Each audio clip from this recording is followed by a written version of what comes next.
বশীকরণ জগতে সবাইকে স্বাগত জানাই। আজকের ভিডিওতে আমি আপনাদের নবগ্রহ কবচ পাঠ করলে বা ধারণ করলে আপনি কী লাভ পাবেন তা নিয়ে বিস্তারিত আলোচনা করব।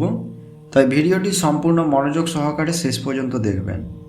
গ্রহজামলে উত্তরখণ্ডে এই কবচটি লিপিবদ্ধ রয়েছে।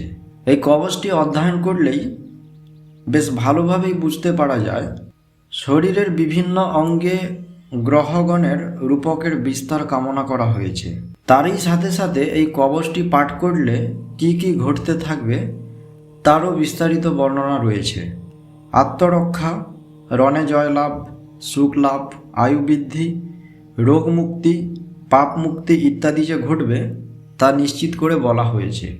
ব্রাহ্মণ হত্যা, সুরাপান বা মদ্যপান ও রক্ষিতা গমনের মতো দুরাচার থেকে অবশ্যই মুক্তিলাভ ঘটে থাকে। বিশেষ করে নারী বা কোনো মহিলা যদি বাম বাহুতে এই কবচটি ভূজ্যপত্রে বা ভোজপত্রে অষ্টগন্ধ কালিতে লিখে প্রাণ প্রতিষ্ঠা করে ধারণ করেন তাহলে সুখ ঐশ্বর্য সমন্বিত হবেই। বন্ধা নারীর পুত্ররত্ন লাভ হবে। জন্মবন্ধা কাকবন্ধা এই কবচের প্রসাদে সন্তান লাভ করে থাকেন। কবচটি প্রাচীন এবং শ্রী ব্যাসদেব কর্তৃক রচিত। এই কবচের ছবিটি আমি ভিডিও স্ক্রিনে দিয়ে দিলাম এবং এই কবচের পিডিএফ ফাইলের লিঙ্ক আপনারা ভিডিও ডিসক্রিপশানে পেয়ে যাবেন। সেই লিঙ্কে ক্লিক করে এই কবচটি আপনারা ডাউনলোড করতে পারেন। আশা করি আজকের ভিডিওর সম্পূর্ণ অংশ বুঝতে পেরেছেন।